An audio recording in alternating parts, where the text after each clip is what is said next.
Sa sumunod na kabanata, pumasok sila sa Great Risen Labyrinth. Inatake ng ating bida ang mga spears na nakapagbasa sa taong kuneho nilang kasama.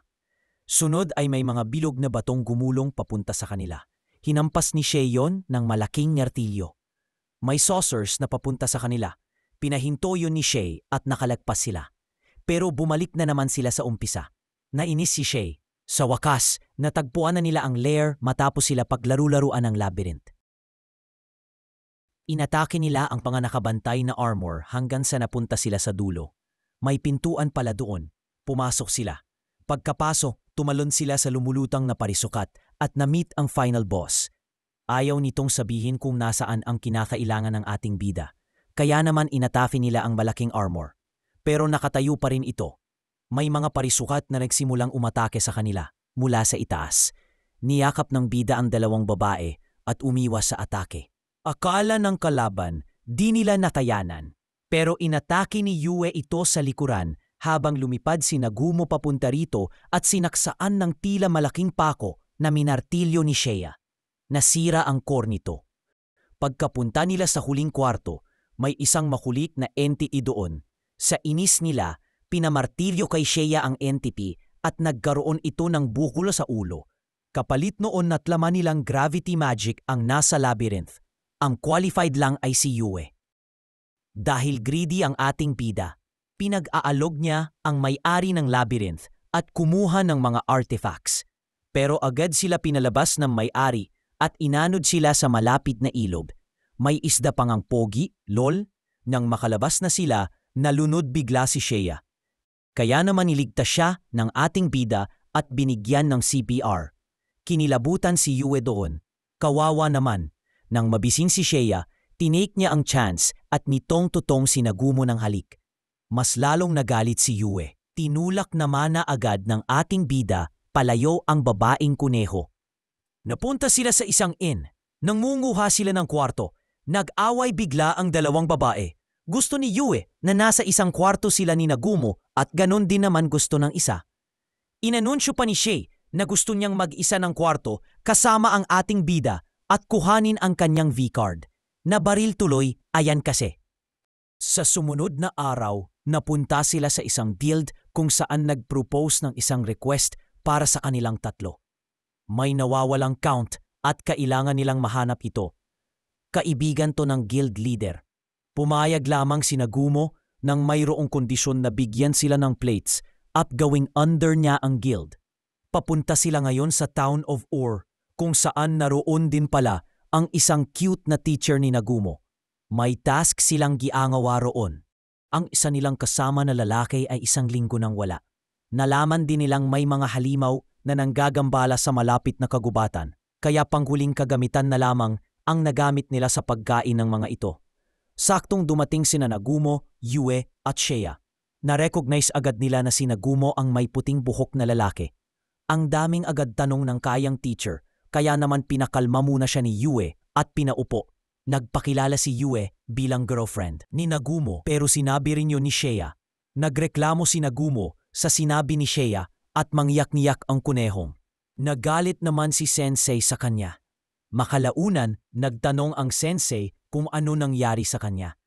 Ang tanging sagot niya lang ay dahil sa nag-work hard siya ng malala. Kinaisan ng isang night ang kanyang pagsagot. Kaya pumunta ito sa table nila at saka pinagbawalan si Nagumo pero ininsulto niya si Shay. Nakatanggap tuloy siya ng blow sa braso. Deserve. Hindi pa rin makapaniwala ng iba niyang nakasama dati na biglaan siyang nagbago. Niwarningan sila ni Nagumo na huwag mangialam sa ginagawa niya at sinubukang i-comfort si Shay kaso di gumana yon. Nagsalita tuloy si Yue na gusto ni Nagumo ang tainga ni Shay. Nilalaro pa nga niya rito tuwing tulog ang kunehong babae. Natuwa naman si Shay sa narinig. Nang kinagabihan, bumisita si Nagumo sa teacher niya para makapag-usap in private. Pinaliwanag niyang hindi siya makakabalik kasama ng sensei at ng iba dahil sa misyon na kailangan niyang gawin, na maging isang tao na makalaban ng mga gods. Naalam ni Nagumo na si Shirasaki ay hindi nag-give up sa kanya at hindi naniniwalang deads na siya. Nagbigay ng warning ang ating bida na mag-ingat si Shirasaki sa kanyang mga kaibigan bago umalis ng kwarto. Sumunod na araw, mapilit ang teacher ni Nagumo na sumama sa kanila. Nag-given na siya kaya sinama na niya ang teacher at ang datong niyang mga kaklase. Nakarating na sila sa lugar at mariing nag-imbestiga. Nagpalipad ang ating bida ng mga drones at nakakita ng mga sirang gamit. Nakakita din sila ng maraming bakas sa gitna ng kagubatan, parang isang halimaw.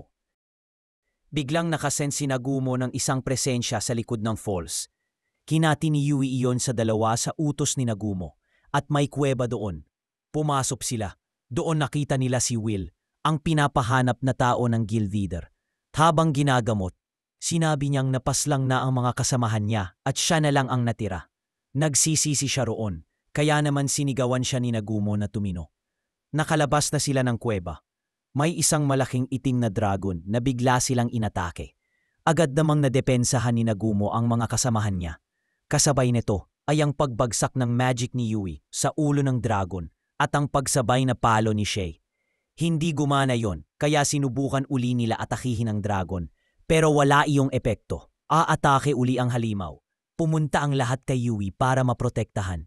Nagsalpukan ng atake ang dragon at ang ating bida. Nanalo ang ating bida. Umatake muli ang dragon at napatumba muli ito ni Nagumo. Sinubukan niyang paslangin ito gamit ang tila pako na kagamitan, pero lumipad lang yon sa ilog. Saktong nakatayo na si She at minartilyo ang dragon. Natumba ito. Inatake uli ito ng ating bida sa hindi kaaya-ayang paraan. Humiyaw bigla ang dragon na ikinagulat lahat. Makalaunan, ikinuwento ng dragon na namanipula lamang siya ng isang sorcerer habang siya ay nagpapahinga. Pero hindi naniwala ang Count na kasama nila. Ipinangako niyang pipigilan niya muna ang sorcerer bago niya tanggapin ang kanyang parusa. Makalaunan, naubusan na ng mana ang dragon at nag-transform siya bilang isang magandang dilag na may kakaibang fetish. Nalan ay Tio Clarus. Nalaman nilang mayroong army ng mga halimaw papunta sa bayan pero hindi pumayag si Nagumo at hinatak ang Count. Pero biglang nag-propose ang babaeng dragon na gusto niya sanang tumulong. Kaso nga napasukan siya ni Nagumo at hindi siya makagalaw ng maayos. Sa sobrang inis, binaba ng ating bida ang Count at inis na kinaladkad una paa si Tio.